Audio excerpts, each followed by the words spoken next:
Здравствуйте! В эфире канал «Адвокат» Муаззама Кадырова.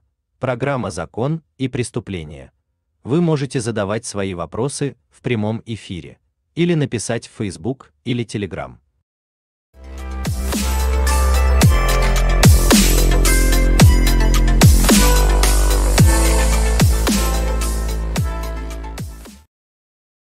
Внимание! Тишина!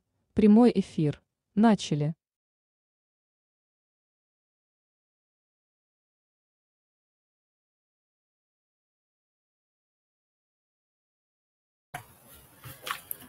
Ассалому алейкум, ҳамватанони азиз, бинандагони канали ман, яъне Муаззама Қодирова. Бо умеди сеҳату саломатии шумо имрӯз ман барномаи худро оғоз менамоям ва умедворам ки мухлисони барномаи ман пайгирӣ менамоянд дар рафти барнома ва баъдан низ тамошо мекунанд, фикру назарҳои худро, саволҳои худро доир ба ҳамин мавзӯъ дар зери коммент менависанд ва нафароне ки дар давоми барнома пайваст мешаванд ва оиди ҳамин мавзӯъ мехоҳанд суҳбат кунанд, кӯтоҳ фикру назари худро баён намоянд. яъне ки линк дар поёни описание ҳаст, дар поёни барнома ҳаст. метавонед ворид шавед ва кӯтоҳ фикру назари худро баён намоед. Агар ки дуруст нависта бошед, яъне ки ҳарфҳои А, Б, В, С навистагӣ набошед, ягон ном нависта бошед, ягон фамилия ки ман хондатонам, зарур шуморо қабул мекунам ва барномаро давом медиҳем, фикри назари шуморо оиди ҳамин мавзӯъ мегирем. хуб, мавзӯъи имрӯзии мо ин боздоғи ҷомеа ҳаст ки номуси зан, номуси хоҳар, номуси зани тоҷик, ин яъне номуси ҳар яктаи ману шумо ҳаст. мо бояд аз номуси хоҳарон, аз номуси занҳо дифоъ намоем. ва чун ҳар вақта зеро барномаи ман ҳуқуқ аст, сар мекунем аз таҳлили моддаҳо ва баъдан меравем ба таҳлили худи ҳамон ҳодиса. баъзе материалҳо ман ҷамъ кардагӣ ҳастам, ҳамонро мегирем, таҳлил мекунем якҷоя ва баъд баъзе камбудиҳои дигаре ки пештар шуда гузаштагӣ буд, ҳодисаҳо шуда гузаштагӣ буд, ман мутаассифона натавонистам барнома карда, яъне ҷамъ кардам, боз чӣ мекунем? таҳлил мекунем, дида мебарем. хуб, сар мекунем аз моддаҳои қонунҳои ҷумҳурии Тоҷикистон, яъне ки кодекси ҷиноятӣ. имрӯз ман як-ду-се моддаи бисёр нагирифтам, ду-се модда гирифтам, ҳамагӣ ҳамонро мегӯям, таҳлил мекунем, баъд мерем давом. хуб, инро бубинем. дар моддаи 5 кодекси ҷиноятии ҷумҳурии Тоҷикистон принсипҳои баробарӣ дар назди қонун, яъне ки ҳар як нафар дар назди қонун баробар аст. касе ҷиноят содир кардааст, бояд аз рӯи ҷинояти содир кардаи худ дар назди қонун ва новобаста аз он ки ӯ кӣ ҳаст, кӣ нест, фарзанде кӣ ҳаст, ё ин ки дар кадом вазифаро ишғол мекунад, дар куҷо фаъолият мекунад, бояд дар назди қонун ҷавоб диҳад. яъне ки дар моддаи 5 принсипҳои баробарии назди қонун гуфта шудааст. шахсе ки ҷиноят содир мекунад, қатъи назар новобаста аз ҷинсаш, назрудаш, миллаташ, нигоҳаш ба дин ва ақидаи сиёсӣ доштанаш ва ғайра дар назди қонун баробар мебошад ва бояд ба ҷавобгарии ҷиноятӣ кашида шавад. лекин мо чунин мушоҳида кардем дар шабакаҳои интернетӣ, албатта ин ҳодиса пештар рӯй додааст, соли моҳи сентябри 2022 рӯй додааст, лекин ба шабакаҳои иҷтимоӣ баъдан раҳ пайдо кард. ҳамин ҳафтаи гузашта як 3-4 рӯз шудагӣ бошад, шояд роҳ пайдо кард ва ин боиси баҳс байни мардум пайдо шуд. мардум ақидаҳои ҳархела доранд. албатта ки бисёр нафарон талаб карданд ки ҷинояткор, яъне ки таҷовузгар тибқи талаботи қонун ба ҷавобгарии ҷиноятӣ кашида шавад. ӯ танҳо худаш набуд.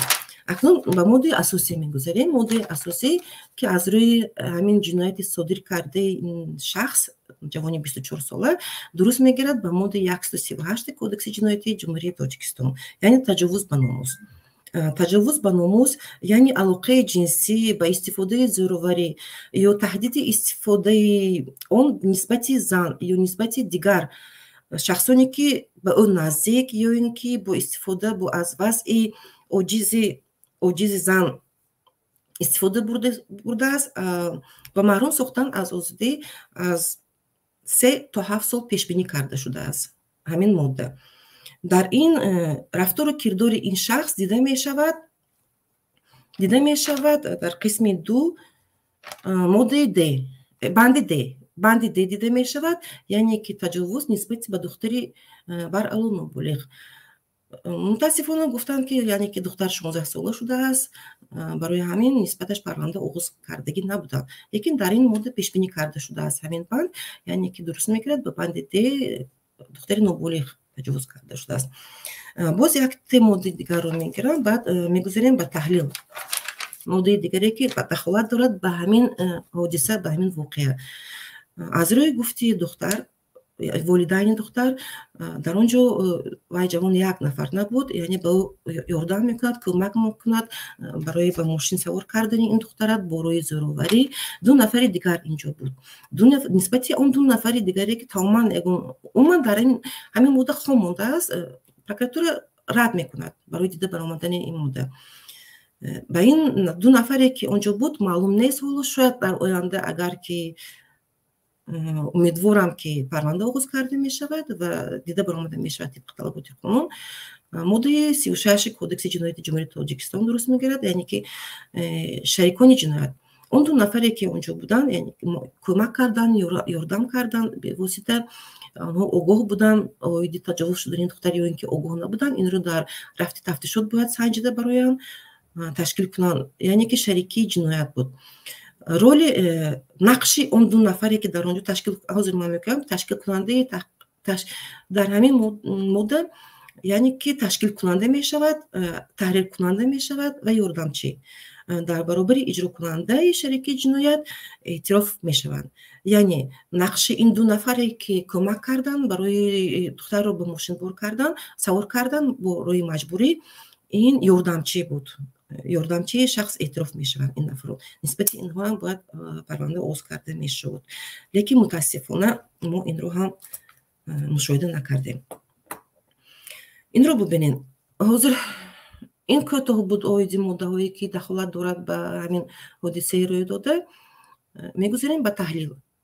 ман навораи радио Озодиро истифода мебарам. Ташаккур. умедворам ки блок намекунанд. хуб,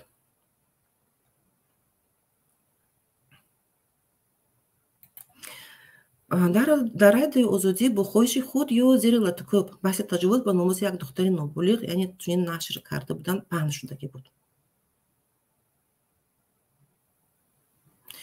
мегузарем ба таҳлил чие ки дар радиои Озодӣ гуфта шудааст.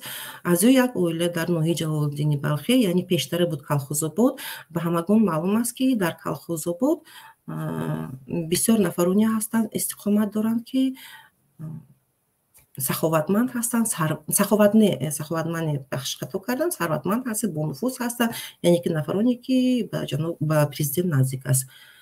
шояд намедонам, ҳоли ман ҳеҷ чӣ гуфта наметавонам оиди ин масъала. Хай ба ҳар ҳол ба номуси духтари нобулиғ онҳо таҷовуз шудааст, яъне ки волидайнаш мегӯянд ва мақомоти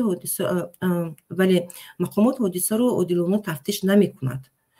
сабабаш чӣ бошад? Барои чӣ мақомот ҳодисаро одилона тафтиш намекунад? Додистон мегӯяд ки робитаи ҷинсӣ ба хоҳиши тарафҳо шудааст ва ба ҳамин бинобар ҳамин сабаб, яъне ки парванда оғоз намекунанд, новобаста аз он ки ӯ нобулиғ аст. ба ин пайвандони нақли духтар ҳодиса моҳи сентябри хай гуфта гузаштем. онҳо ин корро аз тарафи ҷавони 24 сола аз хонаводаи сарватманди бонуфузро аҳамият диҳем муттаҳам мекунанд. шахсияти нобулиғ ба ҷавон барои радиои Озодӣ маълум нест, аммо бо сабабҳои ахлоқи ҳуқуқӣ ошкор намешавад. хуб, беистем дар ҳамин ҷо камтар меистем. дар бисёр ҳолатҳо ному насаби онҳоро ошкор мекунанд, чӣ аз тарафи мақомоти ҳифзи ҳуқуқ, чӣ аз тарафи вазорати корҳои дохилӣ бошад, чӣ аз дигар тараф бошад. радиои Озодиам ман пештар пайгирӣ карда будам. ному фамилии он нафаре ки ягон ҳодиса мешавад, ҳатман дар он ҷо дарк карда мешавад. Лекин мутаассифона дар ин ҳодиса бошад, ному насаби ин ҷавон нишон дода нашудааст. аҷоиб аст. бале? چی سبب باشد که نشان داده؟ یعنی که این جوان خیلی از عائله ثروتمند می باشد و یا اینکه از ترس باشد یا اینکه از دیگه چی باشد، این یکم چی گفته نمیشه برای به اخلاق و خلقی آشکار نمیشود، این به منطق درست نمیگیرد. اگر و دیگر حادثه‌های پیشتر نظر کنیم به منطق درست نمیگیرد.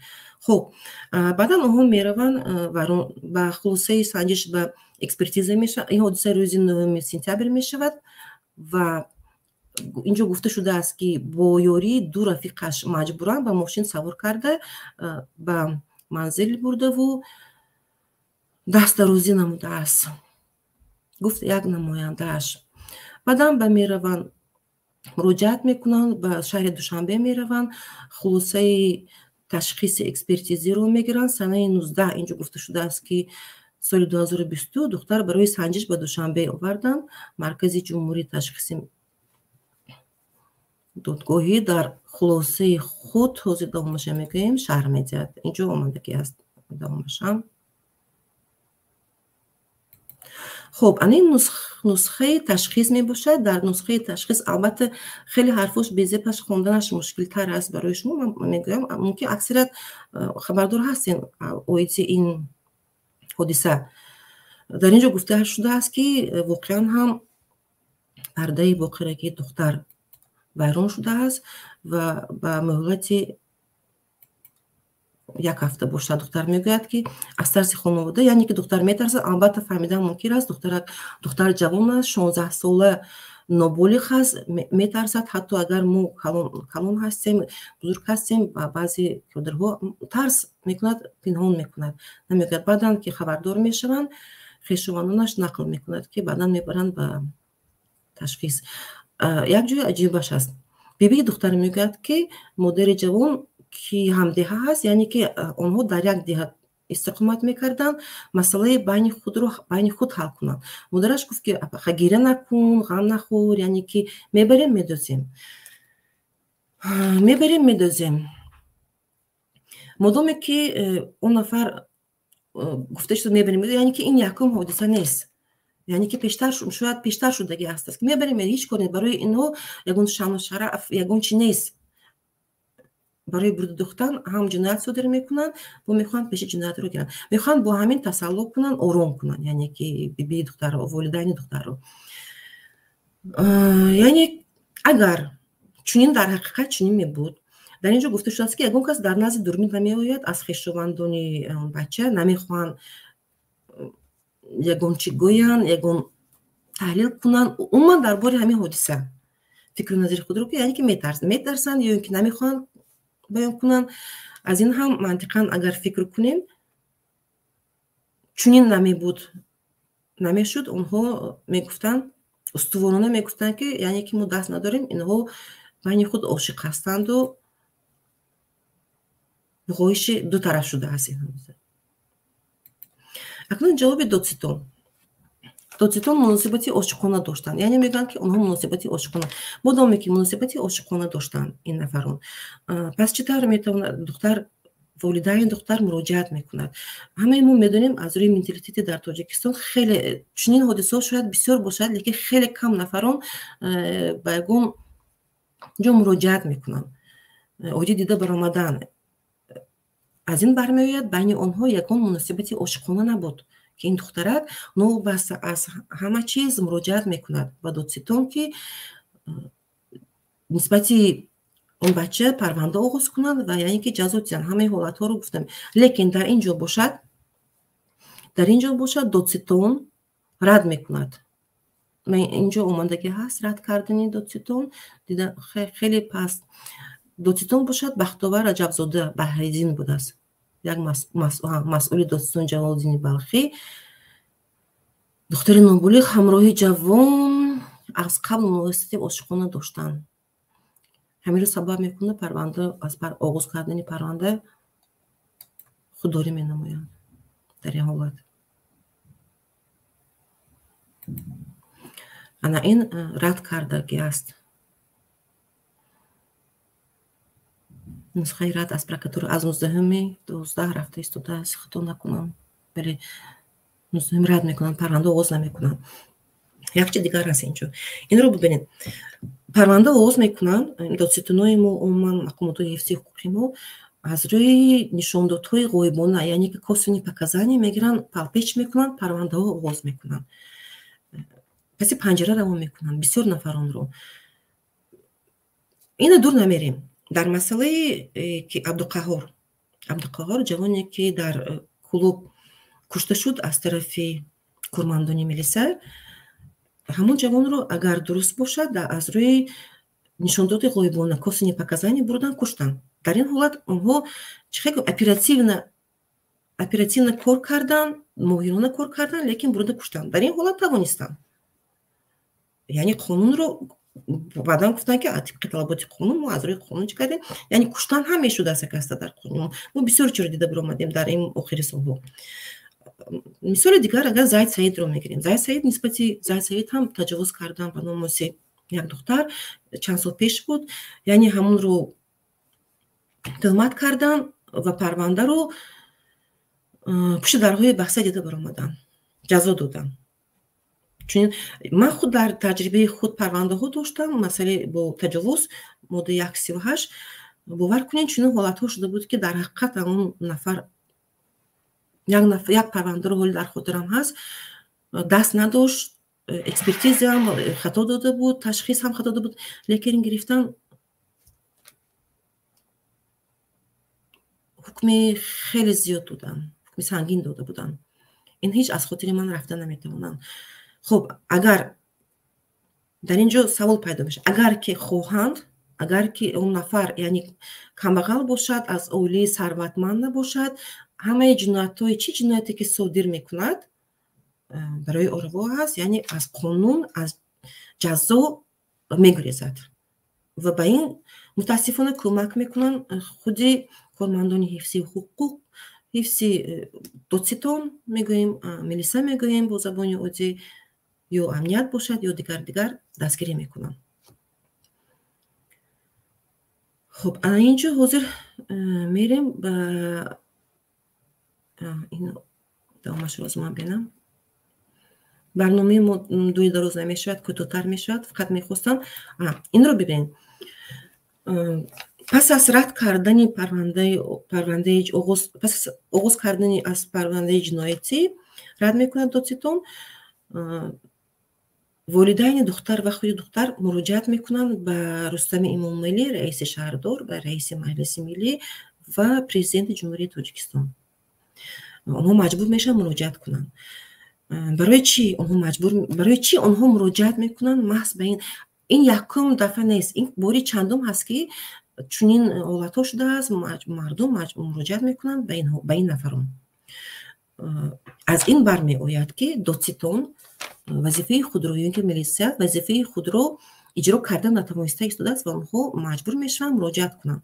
дар ҳамон ҳолат ба муроҷиати онҳо қонеъ мешавад, қонеъ карда намешавад, новобаста аз ҳамаи ин онҳо муроҷиат мекунанд. яъне ки умедвор мешаванд ки ба онҳо кӯмак мекунанд ва доди онҳоро мешунавад. ҳамин ду нафаре ки дар боло қайд карда шудааст. лекин ин хеле кам аст ки баъдан аризаи онҳо дида баромада шуда бошад. албатта буд ҳолатҳое ки дар ҳақиқат ҳамин нафарон дахолат карданд, вале диданде ки хеле кам аст.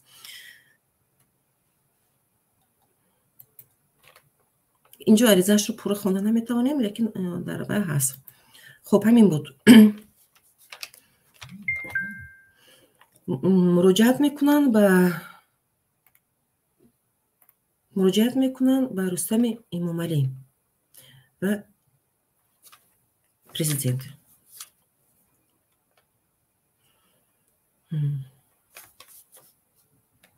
маҷбуранд муроҷиат кунанд. хуб, акнун мебинем аз худи забони ҳамон духтар навори радиои Озодиро як хонаводаи бонуфуз дар ноҳияи Ҷалолиддини Балхӣ мавриди таҷовуз қарор гирифтааст. мегӯяд ҳодисаи ба сараш омада замоне рух дод ки 4 моҳ пеш ҷавони сарватманд бо кӯмаки ду рафиқаш ӯро аз роҳ иҷборан ба мошин савор карда ба манзиле бурд. мана гуфта истодааст ки иҷборан, яъне ки маҷбурӣ бо ду ҷавон савор мекунанд ба мошин. موی سرم خپید سطر مکن فرید ای موی سرم خپید برداشت ما گفت که براری باز تا میگم به خوبی گفتم نمیبرارم بعد زد پنجه طرفی راستم قفس سینم ناخوناش در اومد همونجا قفس سینم خر کرده کرتم درم پیش کرتم تیلم که برآورد به زوری کرتم ایتنم برآورد تیلم کرده از زمین پوچم کشیده ایتنم نک گفتم این کار التماس کردم زورا کردم گریه کردم نک این کار گفتم حاجی من کودکم به این کارم نشیدم نک التماس سینم گفت که ایت دگو دکار آورده این کار کردگیم هیچ که خبردار نیست گفت نمیدونه انا اینجا اهمیت دین گفته ایستاده است که تو دیده یعنی که این تکراران هست این تکراران کرده است با چند دختر دیگر رو نابالغ باشد کودکا رو گفته ایستاده است آورده کرده که از خود اینها باوری کامل دارن که جنایت میکنن یعنی جنایتی اونها رویکش میشود هیچ کار کرده نمیتواند پیشتر در مادری همین بچه هم گفته است که با مو گریه نکن همش خوب میشود یعنی که همه کارو کرده دیگران نسبت دیگران کرده که است برده دوزانده چیکار بر پدر شما بر اینها میگوید تمامی تلاش‌هایش برای از دست جوان خلاص شدن به نتیجه مانده است. البته به نتیجه میموند دخترک قوی ندارد که وای من جوان نمیدونم چقدر قوت برها قوه ندارد که با اون جوان یا اینکه با دیگر کس خیلی مشکل است عاجز است به ناموسم دست زد زورم اومد نتونستم هیچ کار کرده زورم اومد دستش گزیدم انا اینجا گفته است که زورش شما دستش رو گزیده است یعنی که اگر در حالتی که زورش شما دستش گزید جاش بوی پای دندانی این دخترک باید اگر سری وقت اینو مراجعت میکردن سری وقت دادستان پرکاتور از قفای همین کار میشدن شاید پیدا میکردن یکی این دلیل شدنش هم ممکن بود لیکن در اینجا هم چشمشون پشتن برای آنها سبب‌های بسیار داشت دستش گزیدم خیلی سعی جاش کارش کرد به ناموسم دست زد گفت که خیلی گفت که دختری تا ما گرفتم بر پدرت بر خودت نالد ناموسی وقت اما که ما گفت خطی پرزین هم صحبت هایده بری پرزین راستای گفت این رو ببینین گفته ایستاده است که امکیش در بری پرزیدنت راست است یعنی که از خودش باوری دارد عموما همه جنایت کرده ممکن است گفته ایستاده است که چی کاری خواهم میکنم از دست شما هیچ کار نمی آید تو کی میکنیم بس بودگیست کسی در بری پرزیدنت راست هست کسی با این اولاد خشتبار هست یا اینکه کار میکند فروش باشد دیگر باشد یعنی که برای اونها جنایت کردن ممکن است و قانون رو برای چی شما دقیق قانون رو گرفته من پیشتر هم گفته بودم قانون در کار نیست برای ما در بری پرزیدنت راست است یعنی که من چرا نسبت این نفر شما جزا ندادین برای چی ترسیدین نفهمن که نگاه گفت آدم مونده تر نابود میکنم گفت این رو ببینین آدم مونده تو رو نابود میکنم واسه یک جای دیگرش بود اینجا اصلا پدر تا درستی هم میکشیم گفته این رو ببینین پدر این دختر مردم از ناچاری رفته ایستادن به مهاجرت در مهاجرت کار کرده میستن زن و فرزند خود رو سالهای دراز میبینن چند سالها نمیدونم 1 سال 2 سال تا 5 سال زیادتر شاید نبینن لیکن چنین پلیدان میتوانن نسبت ناموس دختر یعنی زن میتوانن تجاوز کنن تو که خب میستین تو که قانون رو نسبت کمبغلان استفاده میبرین چه گفتم ممکن است پدر در روسیه کار میکند با تهدید دارد که میبریم پدرت رو میکشیم تو رو البته دختر میترسد دختر 16 ساله هر وقتی ما فرزند داره توجه کردن چنین نوارها برای من شخصا همچون زن من هم دختر دارم دیگه برای من خیلی مشکل است باور کنین ولایت دور سریز من به خود اومدن نتوانستم پس از تماشای چنین پس مردای ما هر نفری ما فرزند داره شما قبول کنین همین تجاوز همین دختر نسبت هر یک فرزند ما شدنش ممکن است گویا همین دختر فرزند ما است برای چی پرونده رو گرفتین رد کردین ایزا نمیکشین شما یا از میترسین، از کرسی های خود میترسین. با تهدید کرده ایست که با اون نفری که اویلش رو نگاه کرده ایست در تاجیکستان کار نیست، به همه معلوم است. با اکثریت در تاجیکستان کار نیست، مردم از مجبوری به مهاجرت رفته ایستادن. کمتر انصاف وجدان هست در شما ماندگی هست؟ با تهدید کشتار پدر این دختر رو کرده ایستاده است. دختر از ترس خانواده و به قبل خودش تهدیدهای جوان به زودی به کسی چیزی نگفته است. بیبی دختر میگوید مادر جوان از آنها خواسته است مسئله را بین خود حل کنند، ولی خانواده نابالغ راضی نشده است. اپا گیرانه که گفت غم نخو ایتری چند کسا را ما حل کردیم. گفتم چه خیلی؟ گفت که میبرم میدوزیم شد. همین نفران در پیش دوربین دروغ گفته میتوانند؟ همین بیبیش دروغ گفته میتواند مگر؟ مرکز جمهوری تشخیص طبی و دادگاهی در خلاصه خود پرده بکارت نابالغ را ویران شده ارزیابی کرده جراحت‌های برداشته او را نیز ذکر کرده است. تماس‌های با تکرار ما با جوانی که خانواده نابالغ نسبتش شکایت دارد به نتیجه انجامید. کسی از نزدیکانش حاضر نشدند در روبروی دوربین رادیو آزادی صحبت کنند. تنها یکی از پیوندانش در دوشنبه بدون ثبت پافشاری نمود که جوان گناه ندارد و علاقه جنسی با خواهش طرفها انجام یافته است. البته با خواهش طرفها انجام یافته است. مدام که خود دختر گفته ایستاده است، یعنی جبر دیده در ما سخن جبر دیده به نظر گرفته نمی شود. خود بیبیش مدام که اگر در مقال در تاجیکو میگویند اگر کیلوی نمی بود آشکارا میگفت که من این کارو نکردم. نه از راه زوراوری. این منبع همچنین گفت گویا خانواده دختر راضی شد در عوض تاوان از شکایت دست کشد، اما طرف دختر این ادعا را رد کرد. اینجا میگن که در بر عوض تاوان، یعنی که یک مسون وعده میکردن که این دختر خانواده دختر دعوا نکند به یکونجا، مدام دعوا نکند یا اینکه میخریدن میبردن میدوزن با گفته خودشون همش خوب بود، همش گل بود، یعنی که با دوام میداد دیگر دخترها رو تجاوز کردن، دیگه فرزندای من و شما رو تجاوز کردن. این ابله، این مخلوق با اهل خانواده‌اش دوام میده، جنایت میکنن، میدونن که در پسشون هست کسی، هیچ کار نمیکنن. بر عوض توان خانواده دختر راضی نمیشن، مراجعت میکنن. در همین حالت هم باشد. در یک صحبت تلفنی از دادستانی ناحیه جلال‌الدین بلخی گفتند از سبب آن که دختر به سن 16 رسیده است و با میل طرفها علاقه جنسی صورت گرفته است، از آغاز پرونده جنایی خودداری نمودند. اشاره نمیکنین شما؟ دختر نابالغ است، 16 ساله است. چطور گفته میتوانید؟ چطور شما رو زمین برداشته ایستاده است؟ فرزند ندارین شما؟ ولی نزدیکان نابالغ نگرانی دارند که پیوندان جوان در حکومت تاجیکستان افراد با نفوذند. برای همین در هیچ نهاد شکایتشان را جدی نمیگیرند. خب با نفوذ هستند. کی هستند؟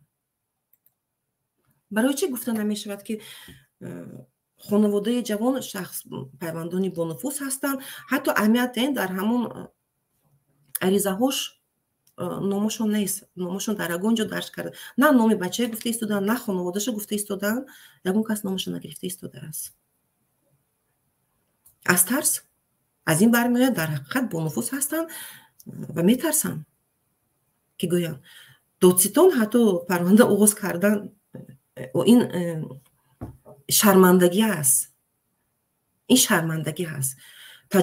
تجاوز دختر، فرض کردیم دختری شما رو تجاوز کرد، چین رفتار میکنین؟ چشمتون رو میپشین؟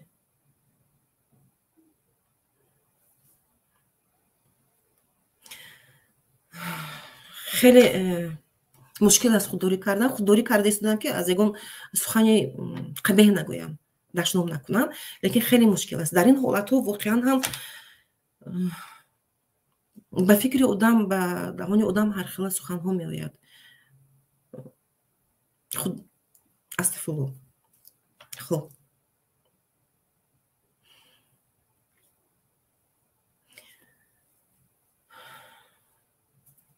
خیلی میبینیم انا مکتوب نوشته است مکتوب نوشته است، یعنی که به پرزیدنت، به رستم امامعلی که این چیکار میکنن، چه خیلی دیده میبروین.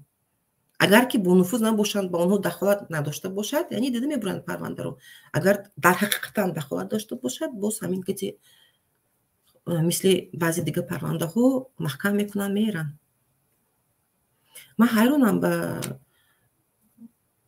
به رفتار و کردار فعالیت مقامات های حفظ حقوق، مخصوصا در بسیار حالت ها میبروین، در همه جا کرنه میکشین. همین یک جنایتی اگر نه اونقدر وزبین صادر کرده باشد، و این جنایتی که تجاوز کرده است و ناموس نسبت نابالغ، این برای شما این ناموس فرزند ما رو، ناموس خواهر ما رو رسیده است، دست درازی کرده است. یعنی شما اون نفرانی که با نفوذ هستند، در وظیفه های بلند هستند، مقامات های کار میکنند، اگر فرزنداشون همین جنایت ها صادر کرده باشند، دیگر جنایت ها هم صادر کردگی هستند. بسیار من مطمئن هستم که بسیار جنایت ها رو پیش شده هستند. بسیارش خودمون میدونیم، یک قسمش رو ما تماما نمیدونیم. خب اینجا یک نفر رو قبول میکنم، نفرش نوس هست. این نفر رو برای همون نمیتونم بسیار چی کنم، بعدا دوام میدیم. حاضر فکر و نظر این کس رو هم گیریم. چارو سلام علیکم. سلام علیکم اپا جان، سوزن سلامت رحمت. امیدوارم که صحت و سلامت هستید. رحمت کلان اپا جان، خدا خبردار هستید. تشکر. خبردار شدم طوره این کار در اینترنت چاق زده است. در شبکه اینترنت است. شبکه اینترنت خود چاق زده است. من نفهمیدم که یک چیز را نخواد که پگاندار ما سرشان الخیش توارشان به ما اتکریت تجاوز یک نابالغ شود. این افشه من این چیزها را خیلی من خودم با نو آمده پروست توضیح ویدیو برنامه شما را دیدم، از برآمده استم دیگه برنامه رو برآمده نتونستم، وقت نداشتم برای همون. من گفتنی هستم که تاجیکستان به حق گفتگی چیست؟ من نمیدانم انسانگری نماندگی. بله. انسانگری تولکه من نمیدانم تولکه زبان بماندگی، زبان با اتک عمل با بخشش اپا نیسته. کی با پول باشد، آبرو باشد، تگان می یگان چی می باشد، اینا به همه چی ممکنه. قانون قاعده هسته، مگر تاجیکستان به قانون قاعده نداره. قانون قاعده می بود که این خوره می برد پشت پنجره میکرد.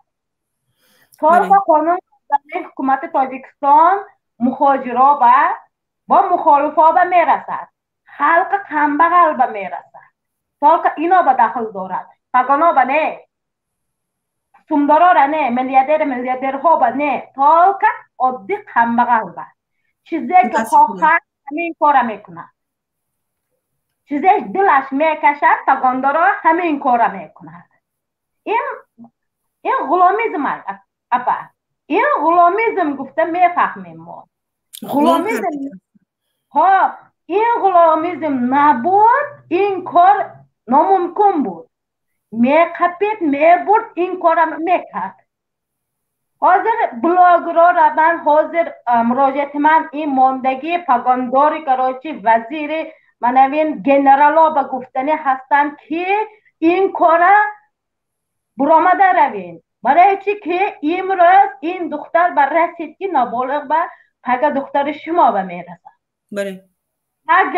پگه دیگه یه ممکن خیش تاور شما به میرسد، خانایدای شما به می بیاید. این غم علم، این باور کنین، این کار نمیگیرین ما نمیمونین تا دکنسه من میخزم میبرم گرزدم میگرم تا این کار نگرد از دست. این کی کردگیش آشکار نگوید. من مرامد لبای جای میبرم، لبای زبان که تگر میزنم پسکه دنیا بفهمد اینو هاره. زبان روسی زبان دیگه میبرم من گرم میزنم ضعیفت میکنن. برای چی نکنن؟ برای چی نمیکنن این کار؟ زنها را همین قدر پس زدین که مادر خودتان پس زدین. یک نابالغ به از نسل کردگی همین انسان گفته هم نمیشد اینا، این مادر خودش از نسل کرد، اپای خودش از نسل کرد. همه خیلی من میفهمن اپا. من دیگه چون فهمیدم من نمیتونم. زبان چخیل این خواهد گفت زنید اینها تستر میفهمن. این ناموسه، این ننگه. ناموسی خواهر ما، ناموسی فرزندی ما خواهر ما رو رسیده است. میفهمید؟ مردم ما در همین حالت هم خاموش هستن. من فقط همیشه میگویم که من طرفدار جنگ نیستم، طرفدار میتینگ نیستم، لیکن باید از حق حقوق خود دعوا کنین. تو کی؟ امروز تجاوز کردن این دختر، تو گفته ایست از با زبانی خود که پیش از این هم کم چند از این خردترها هم تجاوز کردگی هست است. برای چی نام و نسبش رو حتی نمیگوین؟ از ترس باشد، از چی باشد؟ چه فهمیدن ممکن است؟ یعنی که در حقیقت شخص با نفوذ هست، نزدیک است به شخصانی کلیدی. من هم همه خیلی فهمیدستم اپا جان بخشش، من هم همه خیلی فهمیدستم که این پگان دارد. پگان از زبانش منو میقید، لبای جای بعد دستشان درازه میرسد. значит اینا با ممکنه ابیش نخلق با ممکن نمی. значит خواهر خودت از نسلویت کردی، خواهر خودت مادر خودت از نسلویت کردی. برای چی که این خواهر ما هسته. اگر فردا این آیندهش چی میشود؟ از نسلویت این دختر آیندهش این نله. زندگیش تو سازاندی، زندگیش تو شکستی. یک جوانه، یک دخترک 16 ساله. این رو ببینید، این در حقیقت علم آور است. وای دخترک با خواهش خود، اگر با خواهش خود میرفت منطقاً فکر کنید، وای امروز برآمده آشکارا وای مراجعت نمیکرد. با خواهش خودش رو پنهان میکردن. به همون روزی میشد چی کی وعده کرده بودن براندازم با این کار. یعنی که این با خواهش خود نبود. چطور توانست دادستان پرونده رو گیرد که نه شرم و ایزون نمونده است در شما؟ و چیکار کرده ایستاده این؟ تا که شما این ملت رو، این مردم رو خونش رو میمکن جفیده ایستادین. بازی دارین شما با غضب مردم بازی دارین. یک دو سه جنایت پس جنایت اینش رو روی پوش میکنین، دیگرش رو روی پوش میکنین. این ممکن است، دیگرش ممکن است تجاوز ممکن است، کشتار ممکن است به کارمندان حفظ حقوق، دیگرش ممکن است چه فهمیدم ممکن گیرین همون دموکراسی که نوشته مونده هستین، همین دولت دموکراسی گیرین وابشه پرتوین. خیلی دموکراتیا از طالبان گذراندین، باور کنین تأخیر نشود. لیکن از رفتاری که کرده ایستادین فقط طالبان آشکارا برونده کرده ایستادن. چی دست میبرد چی که آشکارا کرد؟ ما میدونیم که اونها طالبان هستن، اونها آشکار کرده ایستادن. لیکن شما پنهانی کرده ایستاده. همین هم از چشم مردم تا کی پنهان میکنین؟ تا کی به گوش مردم میزنین؟ تا کی مردم رو با مجبوری، با ترس، با از کشتن، از محکم کردن، از دیگر چیز میتونین دهن مردم رو محکم کنین، چشمش رو پوشین. مردم کور نیست. امروز خاموش میستد، پگاه خاموش میستد، میترسد. و شما دست درازی کرده ایستادین به ناموس زن، به ناموس خواهر، به ناموس دختر. فرض کنین که یک فرض دختر شما رو تجاوز کردن، به ناموس چه میشود نسبتی دختر شما شود؟ کی جواب داده میتوند؟ از همون شخصانی که با نفوذ یا اینکه مقام دارو، کلیدی، وظیفه دارو، پول دارو. نه میبخشید از گپی شما را من میگرم. حاضر دموکرات گفتگی چیست و چی تاجیکستان به طلقت زبان به هسته. دموکرات طلقت خاندان یک اویله به هسته، یک اویله. این اویله را به دنیای جهان میدانم. این به هسته که دموکراتیه. این اویله امام علی رحمان می شود. این به دموکراتی طلقت هسته. با پیششان به 4-5 تا سق هسته، جفیده میستد. این که به هسته سق بچهشان هسته که اخراج کرده جفیده میستد. اساسیت رمضان رحیم زاده با ماندگی 4-5 تا جنرال خوب. اینا به هسته آزادی. من اینا بیم بسیار نه. یک آزادی کلان طلق امام رحمان اهل اویله 7 پشتش هسته دیگه جایده نیسته. این طلقت دولت تاجیکستان یک خاندان، یک اویله، یک مناپولی است. بیاد دنیای جهان رو خیت کرد فهمیده است. برای چی؟ برای همین که میداند که این ها اوجه چی بگد؟ این یک انسان رهبر میبراید که کنسر دروگه اوجه اینجا آمدگی نگاه کن همینجا آمدگی اینها خودشان خیت کرده است. درسته خیت کندن خیس نمیکنه. رنگ سگ باید خیت میکنه، خیس نمیکنه. این اگر چی میشود؟ غضب مردم به همیقه آورده است که پگه فردا مردم خیزد. اگر ما اینا نمیخواییم، جنگ ما خواستنی نیستیم، ما طالقه چی میگه؟ آزادی میخواییم، جنگ نه. عدالت اینا همین چیزه.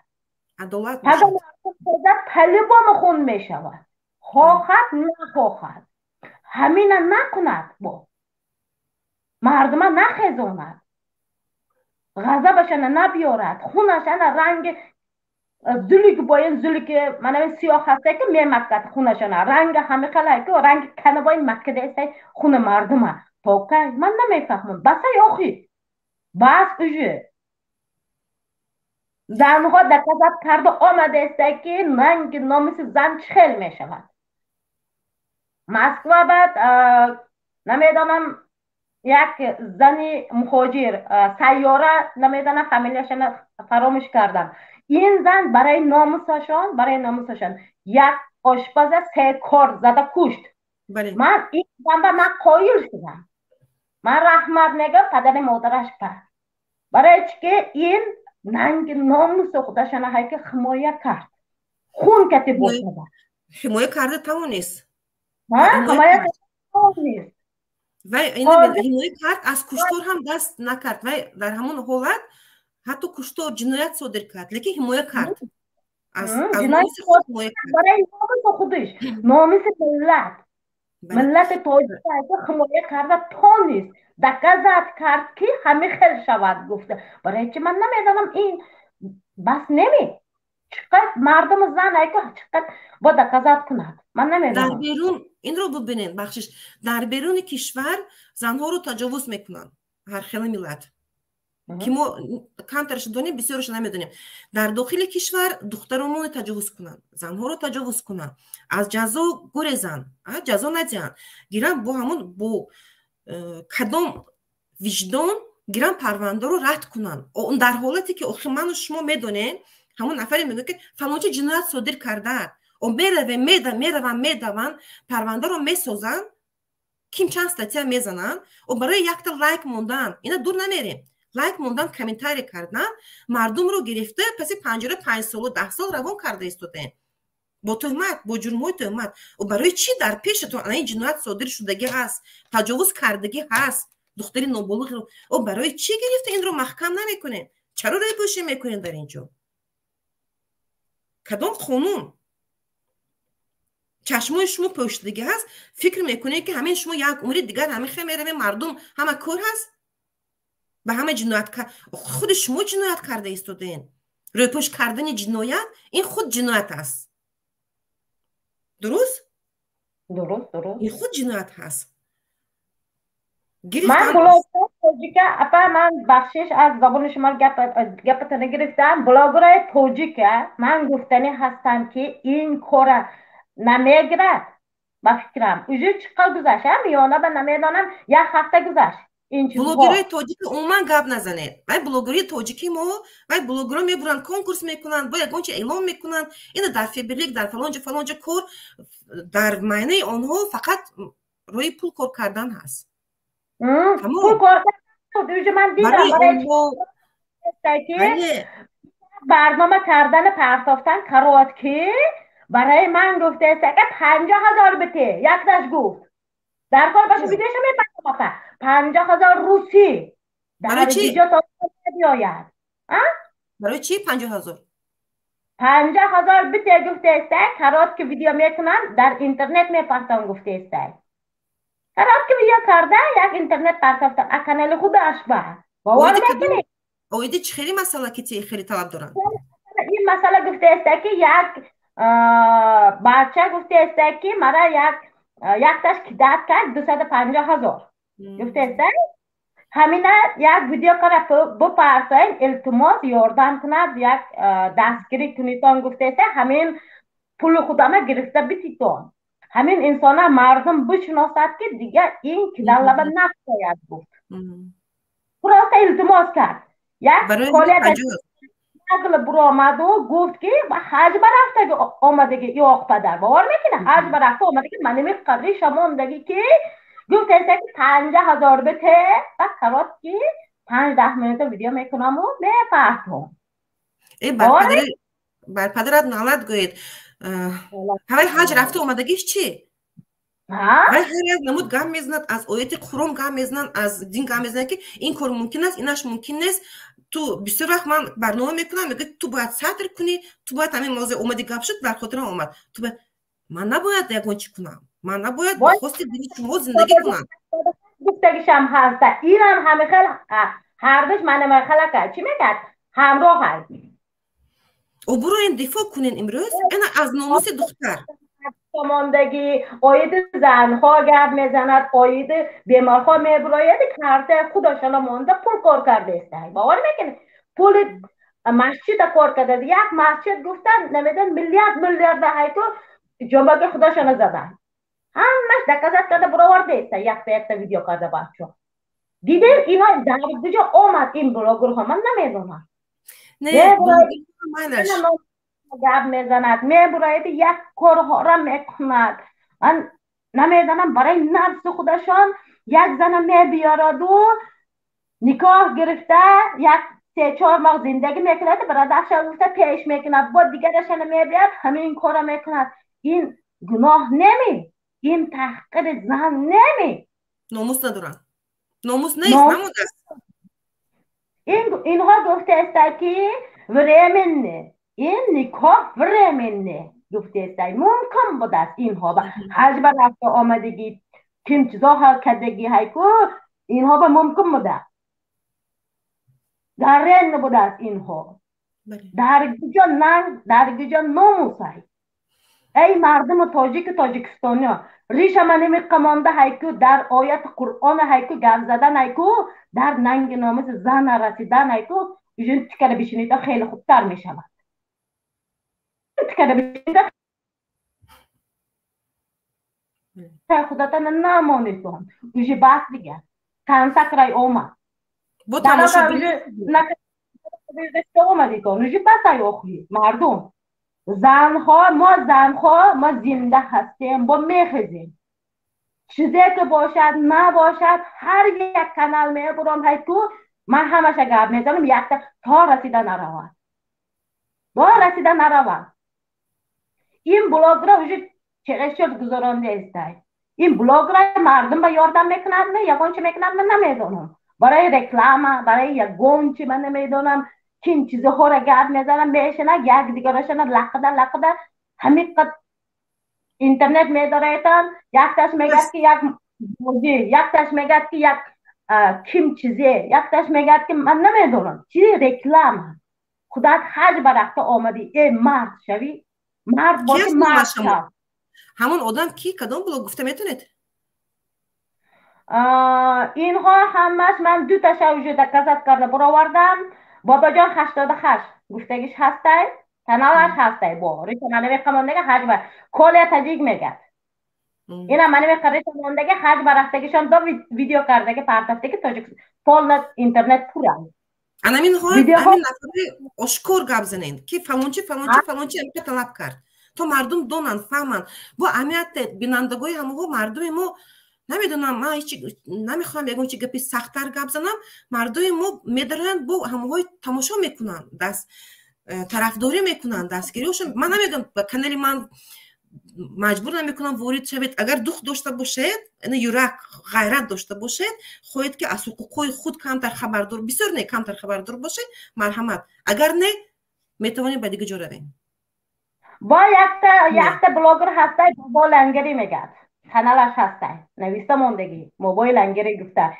این خورم من با گفته استم بیمارها را میگیرد یک دو ویدیو میکند و کارتاهای خودشان مونده است اوجی باز کنید یک تاشه من تقاضات کردم اوجی باز کنید او خود بسه یاخی تا کی من نمیفهمم تا کی این کار را میکنید شما اوجی بس نمی من نمیقریش مونده در اسلام در مسجد کم چیزه آیت قرآن گپ میزنه من آیت قرآن گپ نمیزنم من صبری مینه مسلمان که هستم من صبری مینه کهنه نه رنگ شما باید نیکو من نمیقریش مونده پایان قرآن گپ زده امی اپشت یک بیمار اپشت یک نمیدونم یک اینوالید کل کار نکدستم من مهنت حلال من میکنم کسی را پولش من نمیخورم حرام خور من نیستم رنگ شما بود اوجی بس اوجی نرسیدن دیگه زنها را رسیدن اوجی بس آرناموش هستونه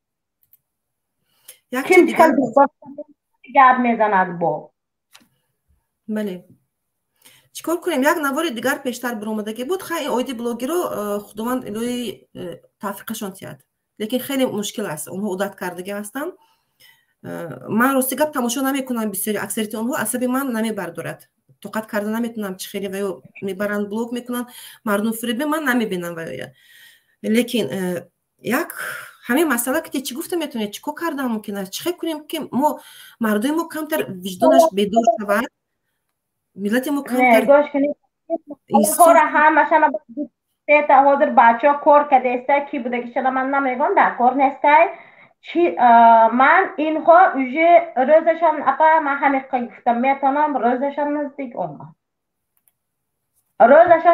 اومد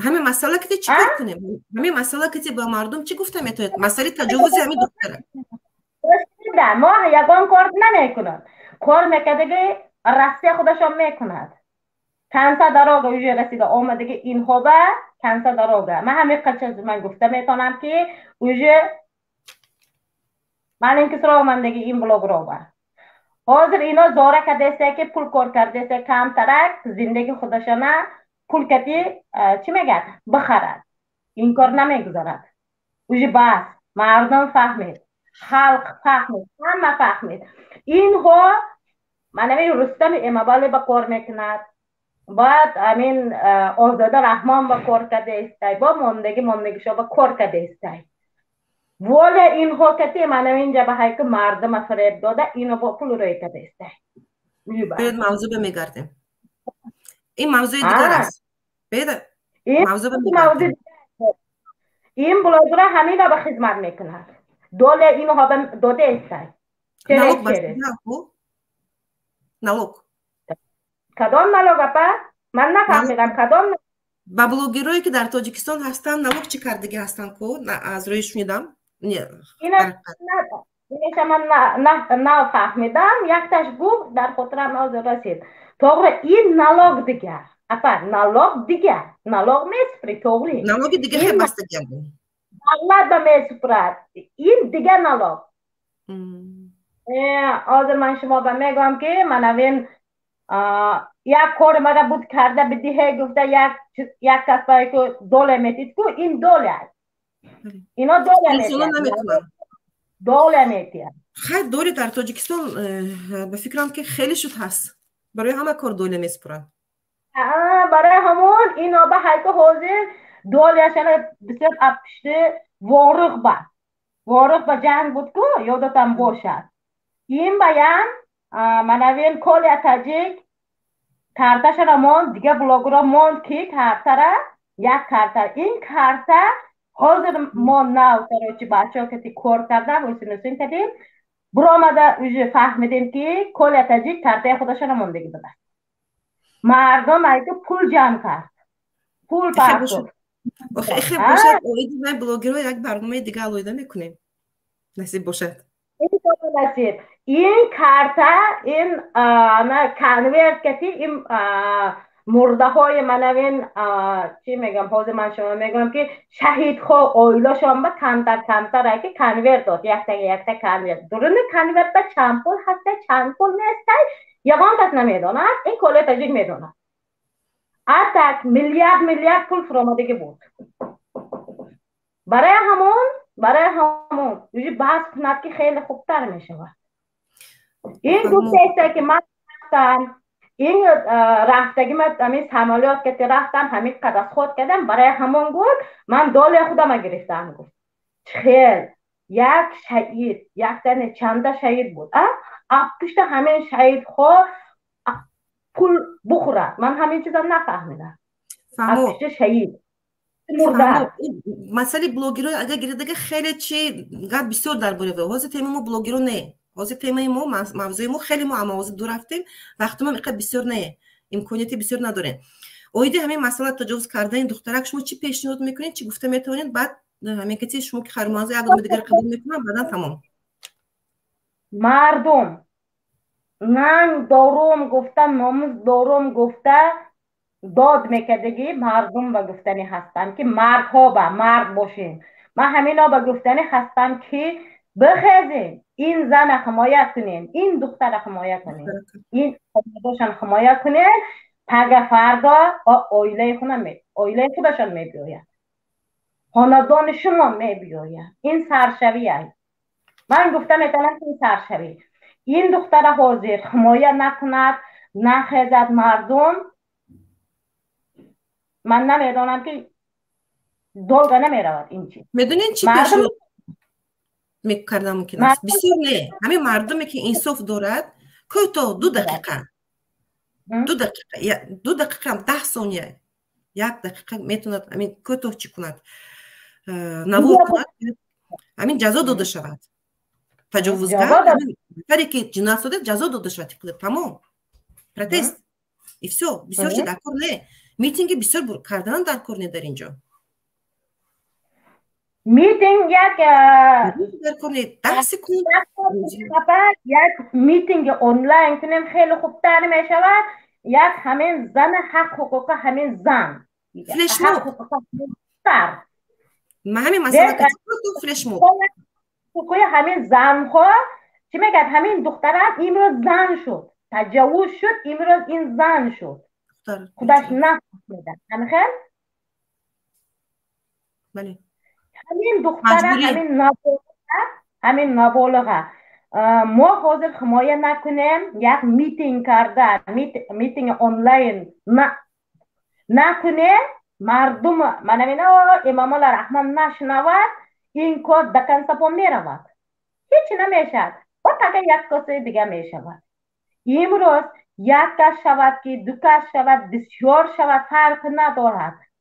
همین کار تشکیل کنیم خیلی خوب در می شود. مردم ببراین آشکار رای خودشان نشان نتین مایلش ببراین گپ زنن. باید که همین دختر حمایت میکنیم کی شکوه کرد، ازنسیلوی کرد، همین انسان جزا بگیرد، پشت پنجره رود. بله تشکر. تمام فکر و نظرتون رو گفتین؟ فکر نظر من همین بوده. رحمت کلام سلامت باشید، خدا نگهبانت باشد. فعال هستید، یک زنی جسور هستید، فعال هستید. خداوند همیشه در پناهش نگاه دارد و همون از چشم ظالمان دور باشین. همون 10 سکونده فلش مو یا اینکه 1 مینوته بسیار گپ در کار نه. همین فعال تجاوزکار، جنایتکار طبق طلبات قانون جزا داده شود. تمام. کسی تجاوز کرد، اگر کسی ننگ و ناموس داشته باشد، فرزند داشته باشد. من چونین میگم به فکر مرا شما هم همین فکر دارید. همه خیلی فکر دارم اپا، همه خیلی. تمام. زنده باشید. سلامت باشید اپا. برنامه دیگر پیگیری کنید در باید. خدا دستی باپا جان. خوب دوستو، خیلی وقتمون گذشت. خیلی نبین درست آدم من شما رو قبول کرده نمیتوانم. نمون خیلی حرفای خوش رو نویسید، شاید قبول کنم. یک 3 دقیقه گم بزنید. مردم تاجیک ما ننگ و ناموس داشته باشین، اگر در حقیقت وجدان داشته باشین، بی‌طرف نباشین. اویت این مسئله بی‌طرف نباشین. بی‌طرفی بی‌شرفی است. امروز این دختر رو تجاوز کردم، пагоҳ боз дигарро таҷовуз мекунанд, пагоҳ боз дигарро таҷовуз мекунанд. ба дари ҳар актаи ману шумо гуфтанашон мумкин аст. ин ҷои нигаронкунанда аст. ман комментарий кӯшиш мекунам аҳамият надиҳам, лекин бетаҳқир, бедашном касе таҳқир мекунад, аз ин ҷо мебурорам шуморо. Бетаҳқир, бедашном. албатта тарафдорони ҷинояткорон бисёр ҳастанд. ба онҳо писанд аст касе ҷиноят мекунад, барои ҳамон таҳқири дашном мекунанд. яъне ки барои онҳо набояд нафаре ки ҷиноят содир кард ҷазо мегирифт. зӯрашон мебояд ба таҳқир мегузаранд. фикру назари худро бетаҳқир чӣ кунед. масъалаи ремонт бастан, театр кардан, мана кардани ман ягон кас кордор нашавен. лутфан. ман худам медонам ба хоҳиши дили шумо зиндагӣ намекунам. ҳамин хоб дӯстон метавонед чӣ кунед. ҳамин бисёр не 10 сония норозигии худро баён намоед. ман намегӯям шумо ман ба тарафдори митинг кунед накунед барои ҳифзи ҳимояи ҳамин духтарак ки 16 сола ки таҷовуз кардан, маҷбурӣ таҷовуз кардан, фикру назари худро бетараф набошед. ба фикрам дар ҳамин ҷо як чизи дигар аст, ҳаминро мемонам. баъд ин масъала ки ман мехостам барнома карда натавонистам. ҳамин масъалае ки дар чӣ шудагӣ буд, исфара вору хато накунам, барои як бурда нон хушдоманаш яъне ки ба дуздии келинаш гунаҳкор кард. дар ҳамин ҷо албатта ҷазои сабук додам, дигар дода намешуд. хотя можно было агар хоҳанд мекардам. инам нигаронкунанда буд. инро бинем ки кор бо занҳо, яъне ки дигар ташкилотҳое ки бо занҳо ҳастанд, умуман ҳуқуқи зан дида истодам дар Тоҷикистон хеле поймой карда шудааст. чӣ аз тарафи хушдоман бошад ё ин ки келин бошад, ин боиси нигаронкунанда аст. дар ҷомеаи мо чӣ гуфтан мумкин аст, хеле нигарон мекунад. барои ман писанд нест. як одам Раҳимзод Шохрух, шуморо қабул мекунам, баъд ҷамъбаҳс мекунем. хоб, фикру назари худро кӯтоҳ 2 дақиқа 3 дақиқа гӯем. салом алейкум. салому алейкум. Раҳимзод Шохрух, умедворам сиҳат саломат ҳастед. раҳмат. шумо чӣ хейр? шукри худо хуб ҳастам. аз мавзӯъ хабардор ҳастед? аз мавзӯъ хабардор нестам. агар ман як саволи худамро доштам, агар мумкин бошад онро медодам. аз мавзӯъ хабардор набошед агар, ин ҳозир мавзӯи мо дар бораи ҷинояти содир карда, яъне ки таҷовуз кардани духтареки ноболиғ 16 сола дар ноҳияи Ҷалолиддини Балхӣ буд. ҳамин мавзӯъ оиди ҳамин рафта истост. агар оиди ҳамин мавзӯъ савол дошта бошед, марҳамат. агар небошад, дигар савол ки ба чат нависед беҳтар мешуд, зеро вақти бисёр нагирем. чӣ гуфтаен доред ҳамин масъалакати? фикри назари шумо? масъалакати ким ҳамон кора караст? марда ким караст? ким ҳамон караст ҳамон кора ва як номаша пинҳон нигоҳ дошта истодаанд. яке аз одамои наздик, одамои сарватманд бо нуфуз будааст, кас ҷавон. парванда оғоз накардагӣ ҳастам. ҳозир мисол ки арза вай пешниҳод кардагим вай ҳамашаш ба фикрам шумо хондагӣ нестен, пайгирӣ кардагӣ нестен ин масъаларо. дар интернетҳо бисёр бисёреси рафта истодааст. не фаҳмохе мисол ки ҳар як арза ки мисол ки ҷабрдида муроҷиат кардагӣ рад карда шудааст аз тарафи прокуратураи ноҳияи Ҷалолиддини Балхӣ. рад мекунам бинобар гӯё ки ба хоҳиши худ ишқварзӣ кардагӣ ҳастанд, барои ҳамин рад кардагӣ бошад. лекин тарафдорои тарафи духтар бошад, пурра инкор кардагӣ ҳастанд ки чунин нест, таҷовуз кардагӣ ҳастанд. инҷо ба мисол ки агар духтар гӯд ки мана амихел номуси ман ба расид, ояндаи мана расво кард гӯд, агар мисол ки духтар ҳамин ки хел гӯд, мисол ки вай ба чора андешида мешада. мисол ки шахсе ки дида фаҳмида мисол ки ҳамин кора кара бошад, вай ба чора андешида мешад. агар ки вай худаш рафта ҷазо дода мешавад. агар мисол ки духтар худаш хоста рафта ҳамин кора кара бошад, ҳар кадом ҳол ба мисол ки вай ноболиғ вай ки кор кара, мисол ин хеле кор кара мумкин нест. ҳар кадом ҳол ба мисол ки бояд вай ба чораи вай чора андешидан дар кода кора караги одам. جزا داده شود. جزا داده شود. خب سوال شما اگر چی باشد مرحمت من کوشش میکنم جواب بدم. اگر نباشد سوال من که مثال که شخص کدام حالت غیر قابل عمل اعتراف میشد، مثال که شخص مثال که اشتراکچی یک جنایت های مثال که وای کدام حالت مثال وای غیر قابل عمل میشد هم نفهمم. جنایت صادر شده است. این مسئله که بیاین در چت نویسی من پراتر شما جواب میدم. من از گفته میتونم لیکن چت بهتر است. نه مثال دو سخن گویید، مثال که من شما میبینید می نمی من این سیاه میشد با چی سیاه میشود؟ نه مثال که همون روشنی نمیشد، همون مسئله روشن شود همونجا روشن میشود روشن. من شما پورا جواب میدم. در چت در دایره موضوع حاضر کوشش کنیم. خب حاضر همینجا با چت نویسم یوتیوب با در مسنجر نویسید. نیستگی از مسنجر امام کدیروه. خوب میتونید میتونید دیگه سوالاتون تی. خوب فهمم. در پناه خداوند شد. خب انا کن میکل رحمان 2 دقیقه فکر و نظرتون بگید. سلام علیکم، یکم درود به هر یک بیننده شما. در اینجا درباره همین تجاوز شدن همین دخترک یا دو سخن میگیم، بعد درباره امروزه موضوع شما هر چیزی که باشه میگیم. و این ما چی گفتیم که از سال 92 سال وقتی که این رژیم اموال رحمان به سر قدرت رسید، تجاوز ملت و دخترای نابالغ از همون روز سر شده است و این هم یگان کس پوشیده نمیتوند و هر سخنی که ما در ویدیوها میگیم که این کارا حقیقت داره، مردم به ما باور نمیکنند و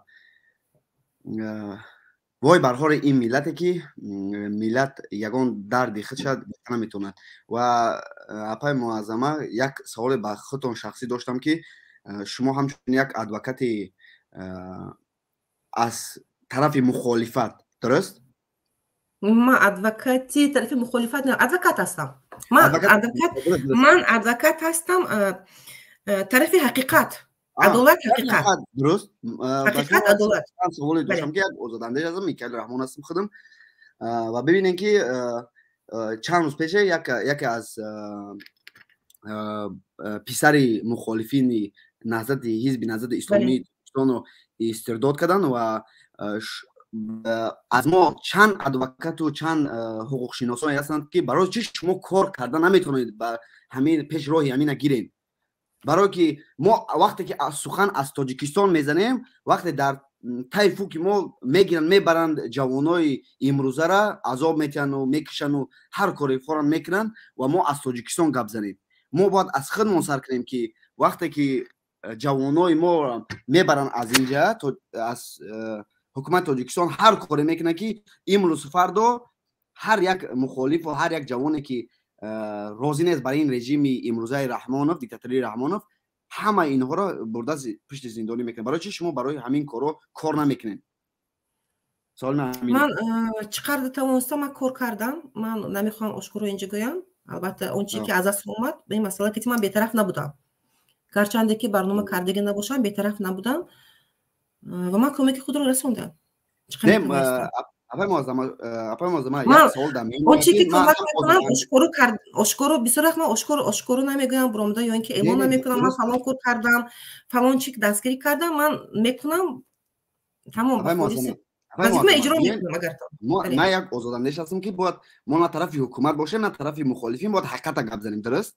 چون اگر حقوق شناس باشید وقتی که گپ در سر مخالفت می رود، وقتی که یک انسان از یک حزب حرکت و گروه هایی که معین استرداد میکنند، همو یک کوچی آدما میبروین و تظاهرات میکنن و پشت این کار میکنن و اما بسیارتر از این آدما حقوق شناس هستند که یا که میدونن که همین قانون اروپایی را اونا خاموش هستند یا که میگن که از دیگر حزب و حرکت ها هستند، ما با این حزب و حرکت ها ربطی نداریم. همین چی مانعگی میگیره ما بین همین ادوکات ها و حقوق شناسان ما؟ یا که ما میبینیم که این رو ببینید ادوکات ها واقعا هم در بیرون ادوکات ها بوده خیلی کم هست من همگی یک دو نفر رو میدونم. من جمشید هستیم، ادوکاتی که در حقیقت فعالیت داشتیم. اوید ادوکاتایی که در داخل هستن عموما باعث حرف نیست اینجا. ما خاموش میستیم چون که واو فعالیتشون خیلی فعال شده است. من چنین چند بار گفتم. اوید به طرفی باشد در حقیقت این قضیه که عبدالله رو بردن اینم غیر قانونی بود. چه کردن بردن به بسیاری ها معلوم است، کسانی که در بیرون هست.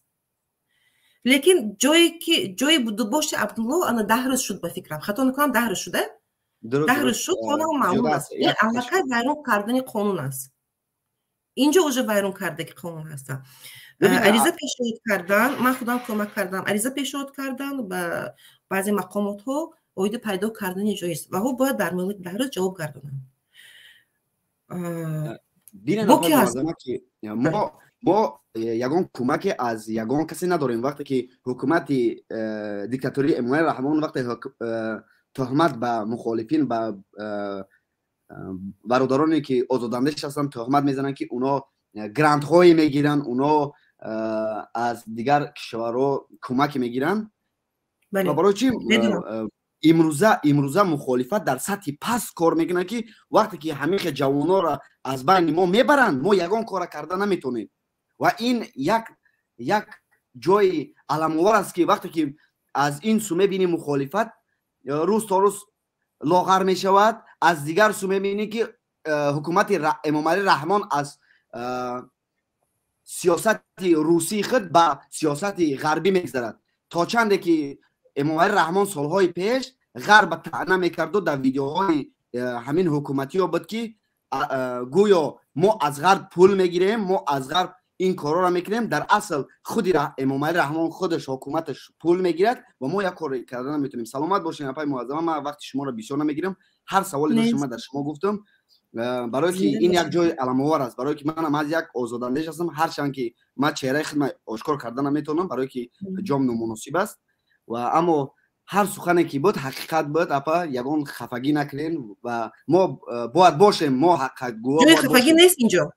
شما حقوق بیان کردن فکر و اندیشه خود رو دارید، البته هم از روی قانون هم از روی چی. لیکن اگر این گفتگی شما خیلی خوب است با مورد دایره موضوع نباشد هم، لیکن خوشروی گفتگو. من خود در آخر برنامه میخواستم اویده همه مسئله که جوان عبدالله رو گرفته بردن صحبت کنم. شما این مسئله که با مورد گپ زدید. نه اپا جان، این من با عبدالله یگان ربطی ندارم. اپا جان وقتی که میبینم یک جوان هموطن ما، همزبان ما، هم ملت ما است که شهروند تاجیکستان است که میگیرن میبرن، آیا اون از زنده از تاجیکستان میبره یا نه؟ آیا اون زنده است یا نه؟ 10 روزی که در دست مقامات است و خودتان دیده که در شهر کلاب چی روزای گذشت به سر مردم، در شهر خارق و روشان و حکومت هر انسانی را که میخواه هر جنایتکار هم نباشن اون تهمت میکنن به جنایت و خودشان جنایتکارای اصلی هستند و مردم را بیرحمانه میکشن. اما مردم چی گناهکار به تروریسم اکستریمیسم میکنن. اما اروپایی ها و غربی ها این را باور میکنن. برای چی؟ برای که ما خود یگان کار نمیکنیم که چهره اصلی امام رحمان ما به غربی ها شونتیم، به دیگر دولت های شونتیم که امام رحمان در اصل خودش یک تروریست است. سلامت باشین اپا جان. من سلامت باشید، در پناه خداوند باشید. خب گوش کردیم فکر این نفر رو، واقعا هم گپاشون بسیارش درست هست. بردن وی جوان به همه معلوم هست.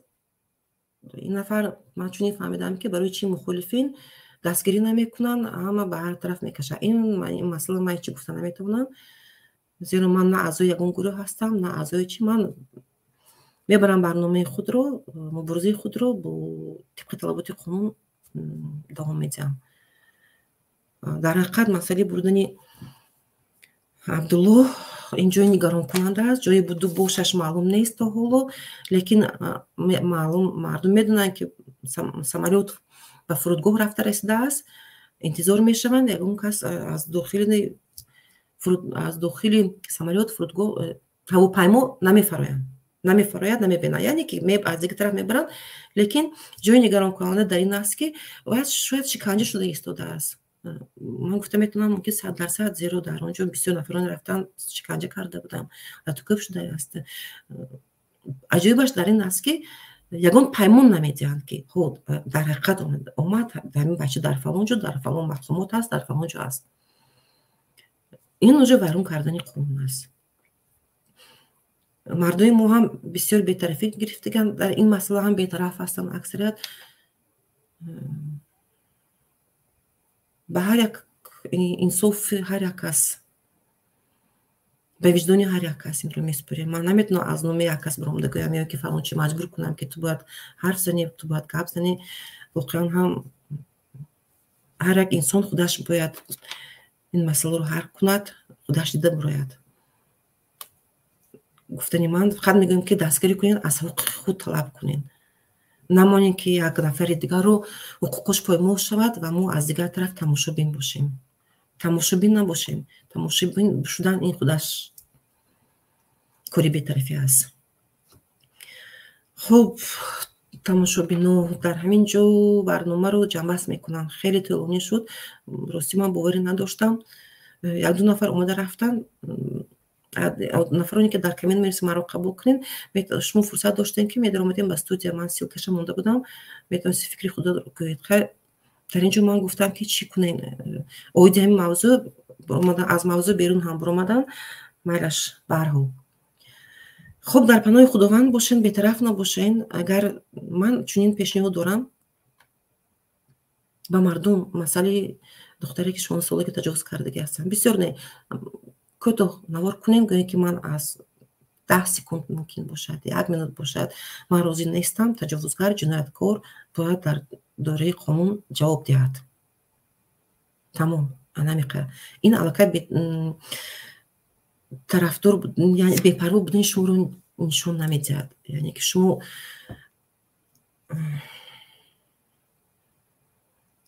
тарафи адолат ҳастед, тарафи ҳақиқат ҳастед. чунин мехоҳам гӯям ба додситон, кормандони ҳифзи ҳуқуқ, яъне Рустами Имомалӣ, президенти ҷумҳурияти Тоҷикистон мактуб кардаастанд. ин масъаларо ҷиддӣ дида бароед ва новобаста аз он ки вай ҷавон кӣ ҳаст, аз кадом оила ба шумо наздик аст, наздик нест, ё ин ки шояд дурӯғ бошад, шояд рост бошад, тибқи талаботи қонун ҷазо диҳем. дигарро ки низ ҷазо дода будем, ин нафар низ барои содир кардаи ҷинояти худ бояд ҷазо гирад. ман аз шумо талаб дорам. хоҳиш не, ин талаб аст ки ба ин дида бироед парвандаро, оғоз кунед парвандаро аз сари нав ва тибқи талаботи қонун ҷазо тафтишот баред. он нафароне ки ҳамроҳ ҳастанд, кӯмак кардагӣ ҳастанд, ҷазо диҳед. хуб, дар ҳамин ҷо бо шумо хайру манзур мекунам. дар паноҳи худованд бошед. то барномаи оянда барномаи ман кай мешавад, бо ягон мавзӯе ки пайдо шуд, боз фикру назари худро мебурам, мегӯям ҳамроҳи шумо суҳбат мекунем.